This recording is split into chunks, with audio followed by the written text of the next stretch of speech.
Hello everyone, thank you for landing here.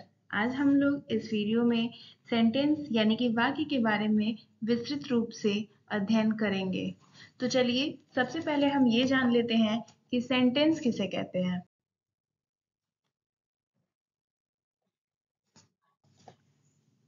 Sentence यानी a group of words which makes a complete sense is called sentence.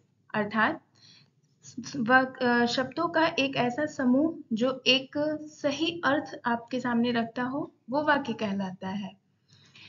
जैसे अगर मैं कहूँ कि यह मेरा घर है, तो इसमें आपका जो पूरा सेंटेंस का एक अर्थ निकल करके आ रहा है, तो ये आपका सेंटेंस है। लेकिन अगर आप इसे इधर-उधर रख करके बोलते हैं, तो वो कंप्लीट सेंस नहीं दे पाता है, इसलिए उसे हम सेंटेंस नहीं कहते हैं।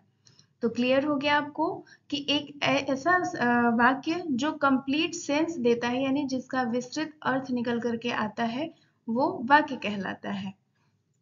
अब बात करते हैं कि सेंटेंस कितने प्रकार के होते हैं। तो जो सेंटेंस होते हैं हमारे, वो 3 प्रकार के होते हैं: सिंपल, कंपाउंड और कॉम्प्लेक्स।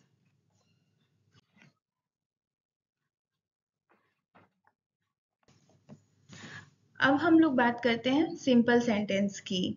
तो सबसे पहले हम इसकी परिभाषा पर बात करेंगे।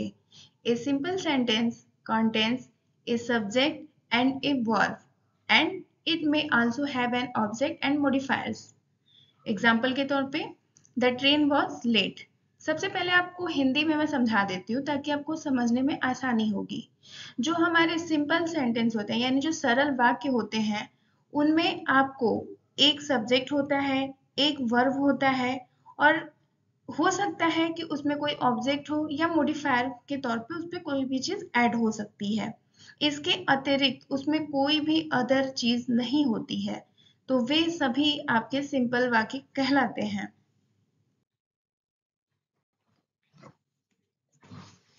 अब हम लोग बात करेंगे सिंपल सेंटेंस के प्रकार के बारे में। तो आपको पता भी होगा और मैं बता भी देती हूँ कि जो हमारे सिंपल सेंटेंस होते हैं, वो 5 प्रकार के होते हैं: assertive, interrogative, imperative, exclamatory and optative. अब हम एक-एक कर सभी सेंटेंस के बारे में बात करेंगे। तो जो सबसे पहला सेंटेंस होता है हमारा असर्टिव। असर्टिव को भी आप कहते हो सकारात्मक वाक्य या स्वीकारात्मक वाक्य। अब आप इस बात पे कह सकते हो कि आप किसी भी बात को हाँ में भी स्वीकार करते हो और ना में भी स्वीकार करते हो। इसलिए हम असर्टिव सेंटेंस को 2 भागों में डिवाइड कर देते हैं। पहले को हम बोलते हैं अफर्मेटिव यानी कि सकारात्मक वाक्य, और दूसरे को हम बोलते हैं नेगेटिव यानी कि नकारात्मक वाक्य। जैसे मैं कहूँ कि हाँ मैं पढ़ाती हूँ, तो ये अफर्मेटिव है, लेकिन अगर मैं कहूँ आपसे कि मैं नहीं पढ़ाती हूँ, दैट मीन्स वो नेगेटिव है। तो असर्टिव सेंटेंस जो होता है उसमें सीधी-सीधी कह सकते हैं कि आप किसी कार्य को करने के लिए या स्वीकार करते हो, तो वो असर्टिव सेंटेंस होता है। नेक्स्ट हमारा है इंट्रोगेटिव सेंटेंस यानी प्रश्नवाचक वाक्य। तो क्लियर ही है अर्थ से ही कि जिससे प्रश्न पूछने का बोध होता है। अब हम किसी से भी प्रश्न पूछते हैं तो उसमें भी हम 2 तरीके से पूछ सकते हैं। जैसे आपका नाम क्या है? या मैं पूछ दूँ कि क्या आप विद्यालय जाते हो? तो दैट मीन्स आपके पास 2 ऑप्शन है कि आप दोनों ही तरीके से प्रश्न को पूछते हो। तो पहला जो हमारा वाक्य है, जैसे मैं कहूँ कि क्या आप विद्यालय जाते हो? तो क्या है, प्रश्न है, उसका उत्तर आप हाँ या ना दोनों में दे सकते हो। हाँ मैं जाता हूँ, हाँ मैं नहीं जाता हूँ। तो यह जो आपके वाक्य होते हैं वो होते हैं यस और नो टाइप। लेकिन जो सेकंड टाइप है हमारा यानी कि आपका नाम क्या है, तो इस तरीके के वाक्य में आपको पूरी तरीके से डिफाइन करना पड़ता है। तो इस वाक्य को हम क्वेश्चन वर्ड टाइप के अंतर्गत रखते हैं। क्लियर है? चलिए नेक्स्ट पे बढ़ते हैं। नेक्स्ट होता है हमारा इम्परेटिव सेंटेंस। इम्परेटिव सेंटेंस को आप हिंदी में कहते हो आज्ञा सूचक वाक्य। अब ध्यान दीजिएगा, बहुत ही सीधा सरल सा है इसे पहचानना या इसके बारे में जानकारी लेना। सीधी सी बात है, 3 चीजें आप हमेशा अपने माइंड में रखिए। पहला, आपको अगर किसी वाक्य से आज्ञा देने का बोध हो रहा है यानी ऑर्डर, करेक्ट। दूसरा, अगर आपको किसी से सजेशन यानी कि एडवाइस की बात कर रहे हो। तीसरा, अगर आप किसी से रिक्वेस्ट कर रहे हो, निवेदन कर रहे हो, तो ये जो 3 चीजें होती हैं, ऑर्डर, एडवाइस और रिक्वेस्ट, ये तीनों ही आपके इंपेरेटिव सेंटेंस के अंतर्गत आती हैं। जैसे मैं कहूँ कि ओपन द डोर, मैं आपको आदेश दे रही हूँ। जैसे मैं कहूँ कि डोंट वेस्ट योर टाइम, मैं आपको सलाह दे रही हूँ। या मैं कहूँ कि प्लीज कम हियर, तो आपसे मैं निवेदन कर रही हूँ। यानी 3 चीजें अगर आपको देखने को मिलती हैं, तो ये जो आपके सेंटेंस होते हैं वो इंपेरेटिव होते हैं। और सीधी सी बात है कि इसके अंत में फुल स्टॉप लगा होता है। और दूसरी चीज आप ध्यान देना कि इंपेरेटिव सेंटेंस में कर्ता यानी कि सब्जेक्ट नहीं होता है। ये जो वाक्य होते हैं वे हमेशा मेन वर्ब के फर्स्ट फॉर्म से स्टार्ट होते हैं। क्लियर है? नेक्स्ट पे चलते हैं हम लोग एक्लामेटरी सेंटेंस। तो एक्लामेटरी को हम हिंदी में कहते हैं विस्मय बोधक वाक्य। क्लियर है? तो विस्मय बोधक से ही आपको समझ में आ जाना चाहिए कि जहां पे आपको आश्चर्य की बात होती है, जहां पे आप अपनी कोई सडन फीलिंग लेकर के आते हो। जैसे हम अचानक रास्ते में जा रहे हो, हमें कोई अचानक खूबसूरत सी चीज दिख जाती है, तो आपके मुंह से बिना कुछ सोचे समझे ही ये बात आ जाती है कि कितना सुंदर है। या कुछ भी आप जो कुछ भी आप देखते हो, ऑल ऑफ सडन अगर आपकी कोई फीलिंग निकल करके बाहर आती है, तो वे सभी आपके एक्सक्लेमेटरी सेंटेंस है। क्लियर है? अब उसमें आपको आश्चर्य हो सकता है, दुख हो सकता है, खुशी हो सकती है, आप किसी को शाबाशी दे सकते हो। तो इस तरीके की जो चीजें होती है वे सभी आपके एक्सक्लेमेटरी के अंतर्गत आती हैं। इन वाक्यों का भी पहचानने का या फिर लिखने का 2 तरीका हो सकता है। पहला, तो जितने भी आपके इंटरजेक्शन होते हैं, इंटरजेक्शन के बारे में आप सभी को पता भी होगा, वैसे इसके बारे में हम नेक्स्ट वीडियो में चर्चा करेंगे। तो इंटरजेक्शन को हम यूज करके भी एक्सक्लेमेटरी सेंटेंस को बनाते हैं, या व्हाट्स या हाउ से भी आप एक्सक्लेमेटरी सेंटेंस को बना सकते हो। क्लियर है? नेक्स्ट पे अब हम बात करते हैं ऑप्टेटिव सेंटेंस। तो ऑप्टेटिव सेंटेंस की हिंदी जो होती है वो इच्छा सूचक होती है। इच्छा सूचक है, इसका मतलब कि सीधी सी बात है कि कोई ऐसा वाक्य जो आपको इच्छा प्रकट करता है। अब इच्छाएं भी कई तरीके से हो सकती हैं। जैसे अगर मैं बात करती हूँ आपसे कि मैं किसी को आशीर्वाद दे रही हूँ, ये मेरी इच्छा है।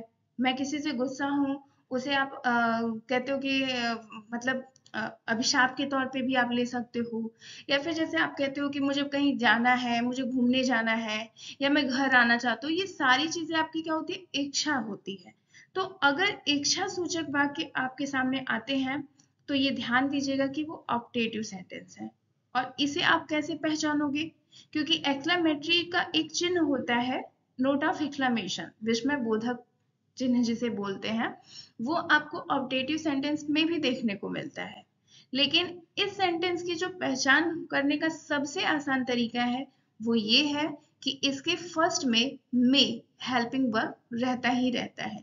MAY, में हेल्पिंग वर्ब इसके फर्स्ट में आता है। तो इस तरीके के जो वाक्य होते हैं वो आपके होते हैं ऑप्टेटिव सेंटेंस। क्लियर है? जैसे मैं कहूँ कि मे आई गो आउट, मे आई कम इन, है ना, may you live in long life. तो इस तरीके के जो वाक्य होते हैं वो सभी आपके किस में आते हैं? ऑप्टेटिव सेंटेंस में आते हैं। चलिए, तो अब हम आपको कुछ एग्जांपल्स देते हैं और आप उसके बारे में कमेंट सेक्शन में अपनी राय दे सकते हो कि वे कौन से सेंटेंस हैं। अगर आपको सारे आते हैं दैट्स गुड। चलिए बात करते हैं। चलिए, तो आपके सामने ये कुछ एग्जांपल्स हैं जिनको हम एक एक करके डिस्कस करते जाएंगे। जैसे पहला हमारा एग्जाम्पल है, दिस इज माई होम। इस वाक्य से आपको क्या लग रहा है कि ये जो वाक्य है हमारा ये स्वीकारात्मक है, ठीक है, यानी कि अफर्मेटिव है। क्लियर है? नेक्स्ट में हम देख रहे हैं कि this is not my home. इसका मतलब क्या है कि ये हमारा नेगेटिव है, नकारात्मक वाक्य है। इसमें हम अस्वीकार कर रहे हैं कि ये मेरा घर नहीं है। तो दैट मीन्स सेकंड वाक्य जो है आपके वो एसर्टिव का नेगेटिव सेंटेंस है। क्लियर हो गया? नेक्स्ट पे चलेंगे हम। तीसरा, डू यू नो मी, क्या आप मुझे जानते हैं? तो आप इसका आंसर देते हो, हाँ मैं आपको जानता हूँ, हाँ मैं आपको नहीं जानता हूँ। तो इसका उत्तर हाँ या ना में मिल रहा है। इसका मतलब कि यह इंट्रोगेटिव सेंटेंस तो है, लेकिन इंट्रोगेटिव का भी यस और नो टाइप का वाक्य है। Okay. Next, what is your name, आपका नाम क्या है, तो आप क्या बताओगे कि मेरा नाम ये है। ठीक है, तो इसमें हम प्रश्न पूछने का कार्य कर रहे हैं और आपको उत्तर देना पड़ रहा है एक फुल सेंटेंस में। तो यह जो वाक्य होता है वह आपका इंट्रोगेटिव का क्वेश्चन वर्ड टाइप का सेंटेंस है। क्लियर है, यानी असर्टिव और इंट्रोगेटिव में क्लियर हो गया होगा। नेक्स्ट हम चलते हैं, ओपन द डोर, दरवाजा खोल दो। इसका मतलब क्या है कि हम आपको आदेश दे रहे हैं कि दरवाजा खोलो। तो यह जो वाक्य है आपका ऑर्डर का बोध करा रहा है। इसका मतलब यह इंपेरेटिव सेंटेंस है, क्योंकि आप इसमें देख भी सकते हो कि ओपन यानी कि मेन वर्ब है और मेन वर्ब के फर्स्ट फॉर्म से स्टार्ट है, लेकिन इस वाक्य में आप कहीं पर भी सब्जेक्ट नहीं देखते हो। Okay, next, don't waste your time. अब डोंट वेस्ट योर टाइम हम आपसे क्या कह सकते हैं कि या तो आपसे कहेंगे कि एडवाइस दे रहे हैं, हम आपको सलाह दे रहे हैं, सजेशन दे रहे हैं कि आपको अपने समय का सदुपयोग करना चाहिए, अपने समय को व्यर्थ में ही नष्ट मत करो। तो ये आपका कौन सा सेंटेंस हो जाएगा, इंपेरेटिव सेंटेंस होगा। ओके,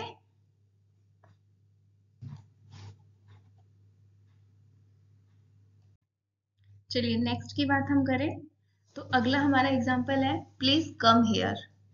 इसमें आपसे क्या कर रही हूं, मैं निवेदन कर रही हूँ, प्लीज कम हियर। ओके, तो यह भी आपका कौन सा सेंटेंस हो जाएगा, इंपेरेटिव सेंटेंस है। अगली एग्जांपल को हम लेंगे, what a beautiful house is this, या आप इसको ये भी कह सकते हो what a beautiful house this is. ठीक है, तो यह जो सेंटेंस है आपका व्हाट से स्टार्ट है, लास्ट में आपको विस्मयबोधक चिन्ह भी लगा हुआ है। इसका मतलब कि यह सेंटेंस आपका कौन सा है, एक्सक्लेमेटरी सेंटेंस है। अब इस तरीके से भी आप इसके अर्थ से भी समझ सकते हो, what a beautiful house is this. इसका मतलब वाह, मतलब वाह ये घर कितना सुंदर है। ठीक है, आप कहीं जा रहे हो, अचानक से आपको कोई बहुत सुंदर सा घर दिख जा रहा है, तो आपके मुंह से वो सडन फीलिंग निकल के आ जाती है, उसमें आपको सोचना नहीं पड़ा। तो इस तरीके के जो वाक्य होते हैं वो क्या होते हैं, एक्सक्लेमेटरी सेंटेंस होते हैं।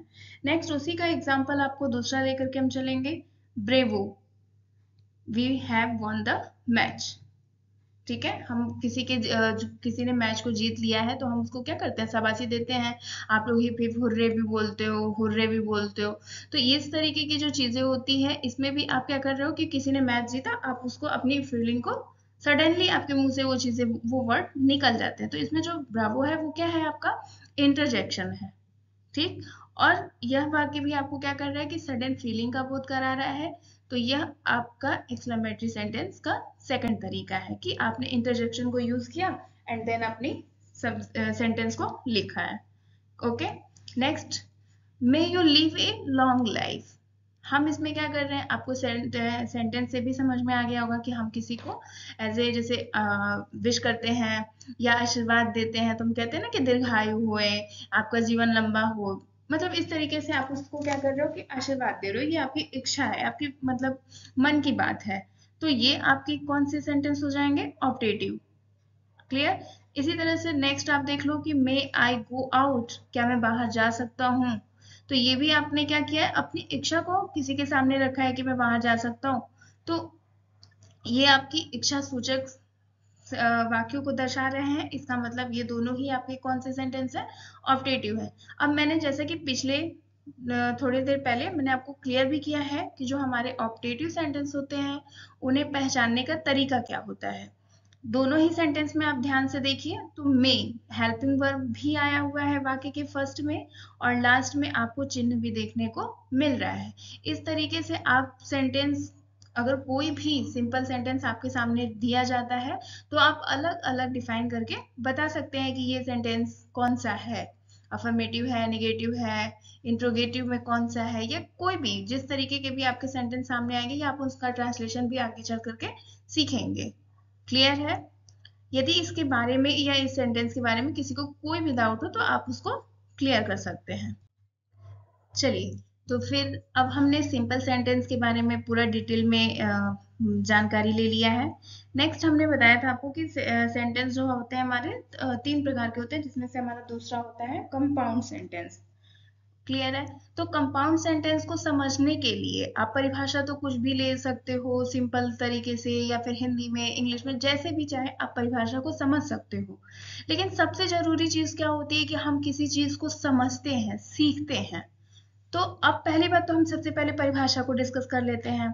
तो कंपाउंड सेंटेंस की परिभाषा क्या कहती है कि a compound sentence is a sentence that connects two independent clauses typically with a coordinating conjunction like and or but. Okay, इस तरीके से तो आपने इसकी डिफिनेशन को पढ़ लिया या जानते भी होंगे आप। लेकिन मेरा ये एम है कि आप इस चीज को सिर्फ पढ़े नहीं, रटे नहीं, आप उस चीज को सीखें, समझें कि वो चीज कह रहा है। तो कंपाउंड सेंटेंस जो होते हैं बेसिकली उसमें दो चीजें होती है कि उसमें दो क्लास होते हैं। क्लास का मतलब होता है उपवाक्य। जैसे 100 सेंटेंस आपके होते हैं जो वाक्य होते हैं, तो उस वाक्य में ही दो बातें कही गई हो, तीन बातें कही गई हो, ऐसे होता है ना कि दो तीन चीजों को हम एक में लेकर के बोलते हैं। तो बेसिकली जो कंपाउंड सेंटेंस होते हैं उनमें आपके इस तरीके से मतलब इंडिपेंडेंट क्लॉज होते हैं, स्वतंत्र रूप से होते हैं, दोनों ही क्लॉज अपने आप में पूर्ण होते हैं। कहने का मतलब सीधा सा यही है कि वो फ्री है, वो अपने आप में कंप्लीट है, उन्हें डिफाइन करने के लिए किसी अन्य की जरूरत नहीं होती है। तो वो दोनों ही क्लास, पहली बात तो ये क्लियर हो गई कि आपको जो कंपाउंड सेंटेंस होते हैं उसमें दो क्लास होते हैं। क्लियर? और वो दोनों ही क्लास क्या होते हैं, किसी कंजंक्शन के द्वारा जुड़े होते हैं, जैसे कि एंड से जोड़ दिया, बट से जोड़ दिया, या अदर भी जो भी आपके कंजंक्शन है आप उनसे उस सेंटेंस को क्या करते हो कि जोड़ देते हो। जैसे कि हम एग्जाम्पल पे लेकर के भी देख सकते हैं। There was a big bang and the lights went out. दो सेंटेंस आपको इसमें देखने को मिल रहे होंगे। There was big bang, clear, और दूसरा सेंटेंस क्या है, द लाइट्स वेंट आउट। दो क्लॉज मिले, दोनों ही अपने आप में क्या है, पूर्ण है, कंप्लीट है, और दोनों को हमने क्या किया है कि एंड कंजंक्शन से जोड़ दिया है। इसका मतलब जो हमारा कंपाउंड सेंटेंस कहता है वो इसकी चीजों को फॉलो कर रहा है। तो आप सीधा सीधा बता सकते हो कि यह कंपाउंड सेंटेंस है। क्लियर हो गया होगा? सिर्फ कंपाउंड सेंटेंस में आपको एक चीज ध्यान देनी है कि इस वाक्य में दो इंडिपेंडेंट क्लास होते हैं। इंडिपेंडेंट का सीधा मतलब आप ध्यान दीजिएगा कि ये स्वतंत्र होते हैं, पूर्ण होते हैं, इनको पूरा करने में किसी का भी योगदान नहीं होता है, और वो दोनों किसी भी कंजंक्शन के द्वारा जुड़े होते हैं। क्लियर है? चलिए, तो अब हम सेंटेंस के लास्ट टॉपिक पर बात करते हैं। तीसरा सेंटेंस हमारा क्या था, कॉम्प्लेक्स सेंटेंस। तो कॉम्प्लेक्स सेंटेंस की सबसे पहले तो हम डेफिनेशन देख लेते हैं कि क्या कहता है। A complex sentence is defined as a sentence containing at least one main class and one subordinate class. Clear है? अब बात करते हैं इसको समझने की कि कैसे हम समझेंगे कि ये कह क्या रहा है। तो कॉम्प्लेक्स सेंटेंस और कंपाउंड सेंटेंस में बहुत ही थोड़ा सा डिफरेंस होता है। अभी आपने ध्यान दिया होगा तो मैंने क्लियर किया कि कंपाउंड जो सेंटेंस होते हैं वो दोनों ही क्लास पूरे होते हैं, कंप्लीट होते हैं। लेकिन कॉम्प्लेक्स में सिर्फ इसका थोड़ा सा आपको क्लियर करना पड़ता है कि जो कॉम्प्लेक्स सेंटेंस होते हैं उसमें एक क्लास आपका कम से कम पूरा होना ही चाहिए। उसके अलावा जो क्लास होते हैं वो के सबऑर्डिनेट क्लास होते हैं। कहने का मतलब ये है कि सरल भाषा में अगर आप समझो इसको, तो जो कॉम्प्लेक्स सेंटेंस होते हैं वो अपने दो क्लास के साथ आते हैं या दो से अधिक भी क्लास आ सकते हैं, लेकिन उसमें से जो एक क्लास, एक उपवाक्य होगा वह पूर्ण होता है, यानी उसको आप पूरा कहोगे। लेकिन जो बाकी के क्लास होते हैं वो अपने आप को पूर्ण करने के लिए उस मेन क्लास पर या प्रिंसिपल क्लास पर आश्रित होते हैं। क्लियर हो गया? चलिए कोई नहीं, एग्जाम्पल से और भी आपको क्लियर हो जाएगा। जैसे एग्जाम्पल कह रहे हैं कि the patient had died before the doctor केम। दो चीजें हैं, पहला तो पेशेंट हैड डाइड, पेशेंट यानी रोगी जो है वो मर गया है, मर चुका है। और दूसरा क्लास क्या कह रहा है कि द डॉक्टर केम, डॉक्टर जब आया है। तो अब आप ध्यान दीजिएगा कि अगर इसको हिंदी में मैं बोलूं तो आप कहोगे कि डॉक्टर के आने के पहले ही पेशेंट मर चुका है, मर चुका था, सॉरी।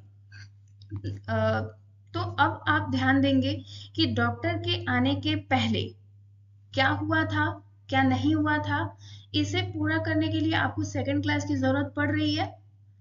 ठीक है? तो यहाँ पर जो आपका द डॉक्टर केम है वो कौन सा क्लास हो जाएगा, सबऑर्डिनेट क्लास होगा, क्योंकि वो मेन पर आश्रित है। और द पेशेंट हैड डाइड जो होगा वो क्या है आपका, मेन क्लास है। मेन क्लास को आप प्रिंसिपल क्लास भी कहते हो। तो अब आपको समझ में आ गई होगी चीज, यानी कॉम्प्लेक्स और कंपाउंड में बहुत ही थोड़ा सा डिफरेंस होता है।